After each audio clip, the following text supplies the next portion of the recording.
नागपूरच्या घटनेबाबत निवेदन केलेलं आहे आणि अर्जुन खोतकर यांनी जालना मधली आताची ताजी घटना मलाही दाखवली, मुख्यमंत्री महोदयांनी दाखवलेली आहे। खरं म्हणजे गेल्या काही दिवसापासून या राज्यामध्ये औरंगजेबाचं उदात्तीकरण का सुरू आहे, कोणी सुरू केलं, कशासाठी सुरू केलं, याचा एक खऱ्या अर्थाने याच्या मुळाशी तर सरकार जाईलच, परंतु औरंगजेब हा चांगला प्रशासक होता। शिवाजी महाराजांसारखा अशी तुलना एकदा अबू आझमी यांनी केली होती आणि त्यावेळेस अबू आझमी यांना त्यावेळेस देखील तशा प्रकारची समज दिली होती, पण पुन्हा त्यांनी काय राजकीय त्यांना फायदा मिळवायचा असेल म्हणून पुन्हा धर्मवीर संभाजी महाराजांचा अनन्वित छळ करून ज्या औरंगजेबाने हलाल करून त्यांचा छळ करून त्यांची हत्या केली हे आपल्या सगळ्यांना माहित आहे। त्यांचा इतिहास जर वाचला शंभूराजांचा आणि आता जो छावा सिनेमा पाहिला तर त्याची खरी वस्तुस्थिती त्याच्यामध्ये काय ती दाखवण्यात आलेली आहे। जर शंभूराजे छत्रपती संभाजी महाराज यांना 40 दिवस अनन्वित छळ केला, त्यांची जीभ छाटली, त्यांच्या अंगावरची साल्टी काढली, त्याच्यावर गरम तेल ओतलं, गरम पाणी ओतलं, त्याच्यावर मीठ टाकलं, त्याची जीभ छाटली, त्याच्या डोळ्यामध्ये गरम शिगा टाकल्या, असा अनन्वित छळ केलेला औरंगजेबाचं उदात्तीकरण करणं योग्य आहे का, हे माझा सवाल आहे। आणि या औरंग्याचा हा अशा प्रकारचं उदात्तीकरण करणं म्हणजे खऱ्या अर्थाने आपल्या शंभूराजांचा छत्रपती शिवाजी महाराजांचा अपमान करणं, खऱ्या अर्थाने हा देशद्रोहच आहे। हा औरंग्या आला कशाला आपल्याकडे, आपल्या महाराष्ट्राचा घास घ्यायला आला, आपले मंदिरं उद्ध्वस्त केली, आया बहिणींचे अब्रू लुटली, त्यांनी काय काय केलं। शंभूराजे सापडत नव्हते तेव्हा निष्पाप लोकांचे बळी घेतले, रक्ताचे पाट वाहिले, हा सगळा इतिहास आहे। हा सगळा इतिहास असताना औरंगजेबाचं उदात्तीकरण करणं, समर्थन करणं, आम्ही कुठल्याही समाजाच्या विरुद्ध नाही आहेत। एक सच्चा देशभक्त मुसलमान पण या औरंग्याचं समर्थन करू शकणार नाही, करणार नाही। खरं म्हणजे अशा प्रकारचं त्याचं कौर्य होतं, अशा प्रकारचं त्याची क्रूरता होती आणि ज्या शंभूराजांना त्यांनी अनन्वित छळ करून मारलं तरी सुद्धा शंभूराजांनी बलिदान केलं, पण त्याच्या समोर मान झुकवली नाही भास्करराव। आणि म्हणून हा इतिहास आहे, हा इतिहास आहे, हा इतिहास आपल्या समोर असताना आज काल समजा नागपूरमध्ये एक औरंगजेबाच्या विरोधात आंदोलन केलं, कितीतरी आंदोलन होत आहेत का औरंगजेब का आपला संत होता का, कोणाचा सगळे सोयरा होता का, कोणाचा नातेवाईक होता, कोण लागतो औरंग्या, कोण आहे औरंग्या। अरे उलट हा औरंग्याचा औरंगा हा महाराष्ट्राला लागलेला कलंक आहे, कलंक आहे। आणि म्हणून नागपूरमध्ये एकीकडे आंदोलन झालं, आंदोलन झाल्यानंतर ताबडतोब पोलिसांनी येऊन मध्यस्थी केली, पोलिसांनी दोन्ही समाजाला शांतता प्रस्थापित केली आणि बरोबर 8 वाजता संध्याकाळी 2-5 हजारांचा मॉब कसा काय जमतो। त्या ठिकाणी महाल परिसर, मोमीनपुरा, हंसापुरी, त्या ठिकाणी इतर भागामध्ये येतात लोक, जमतात सगळे लोक। घरात मी व्हिडिओ पाहिले, टीव्हीवर चॅनलवर बातम्या पाहिल्या, त्यांच्या प्रतिक्रिया पाहिल्या, त्या महिलांच्या, त्या लहान मुलांच्या प्रतिक्रिया पाहिल्या, घरामध्ये मोठे मोठे दगड टाकले, त्यामध्ये हॉस्पिटल तोडफोड केली, एक 5 वर्षाचा बच्चू मारता मरता वाचला, त्या ठिकाणी अध्यक्ष महोदय हॉस्पिटलमध्ये असलेल्या देवांचे फोटो जाळून टाकले।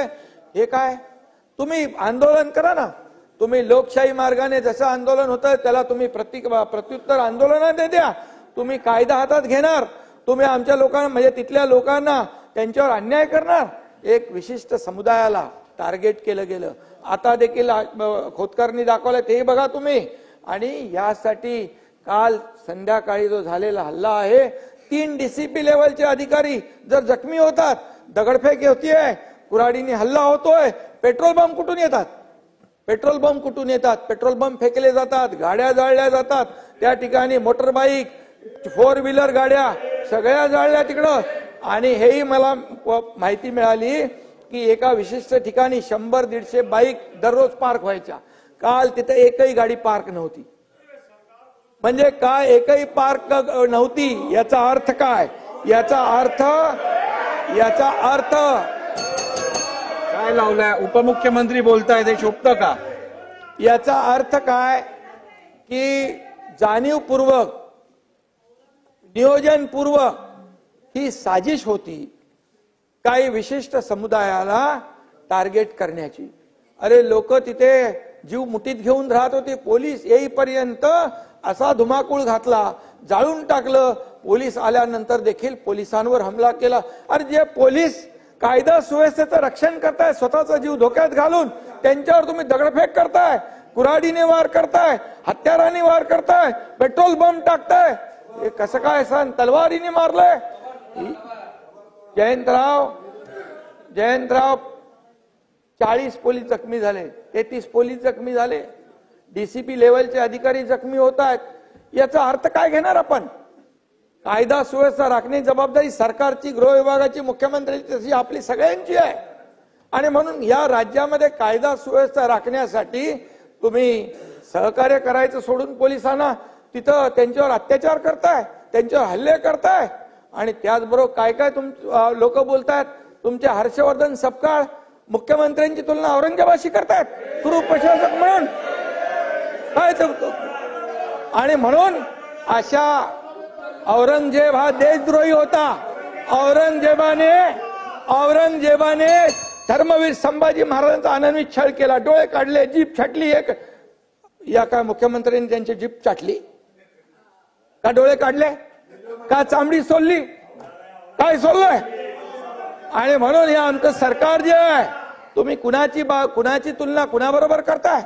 शिवाजी महाराजांची तुलना औरंगजेबाबरोबर करताय आणि या औरंगजेबाची तुलना क्रूर म्हणून, प्रशासक म्हणून यांच्याशी करताय. काय करताय? तुमचं काय चाललंय? आणि म्हणून तुम्हाला सांगतो, नाना तुमचे अध्यक्ष हर्षवर्धन सपकाळ यांनी माफी मागितली पाहिजे. या ठिकाणी माफी मागितली पाहिजे. अन्यथा त्यांनी केलेलं हे कृत्य हे औरंगजेबाचं समर्थन करतायत, एका देशद्रोहाचं समर्थन करतायत. म्हणजे तेही देशद्रोही आहेत. त्यांच्यावर देखील देशद्रोहाचा खटला दाखल करावा का? आम्ही दाखल करावा का? आणि म्हणून हे राज्य शिवाजी महाराजांच्या आदर्शावर चाललेलं आहे. म्हणून 2.5 वर्षात आम्ही जे काम केलं, एकीकडे तुम्ही सगळं बंद केलं होतं, आम्ही सुरू केलं, लोकाभिमुख योजना केल्या, या ठिकाणी विकासाला चालना दिली. अरे आमचं आम्ही बघून घेऊ ना, तुम्ही 208 नंबर. आणि म्हणून शांत राहा. आम्ही एकच सांगतो, हे शिवाजी महाराजांच्या आदर्शावर चालणारं हे सरकार आहे. आणि म्हणून या राज्यामध्ये शिवाजी महाराजांचा अपमान किंवा या छत्रपती संभाजी महाराजांचा अपमान बिलकुल सहन करणार नाही.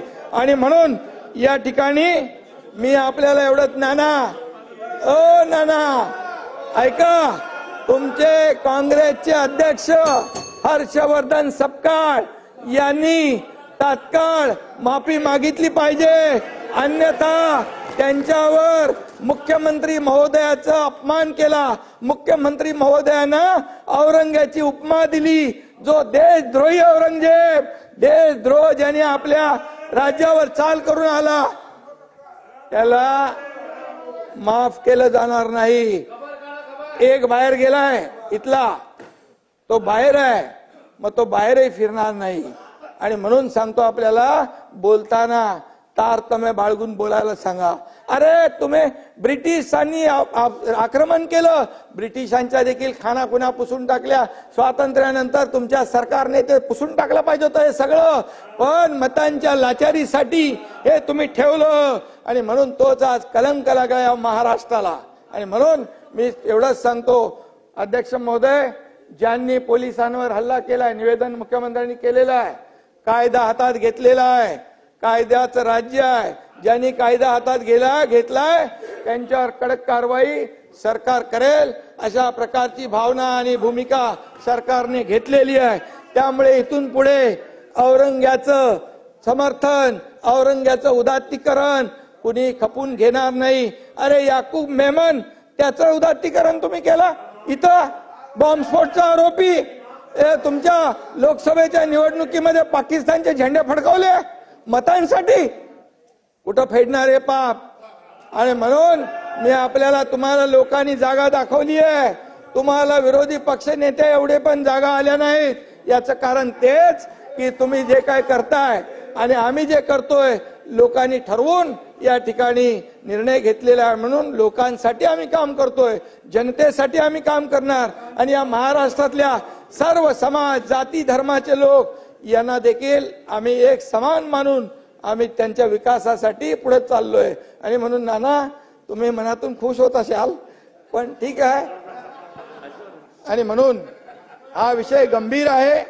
आणि एवढंच मी सांगतो, या राज्यामध्ये छत्रपती शिवाजी महाराज, छत्रपती संभाजी महाराज किंवा आमचे महापुरुष यांचा अपमान बिलकुल खपून घेतला जाणार नाही.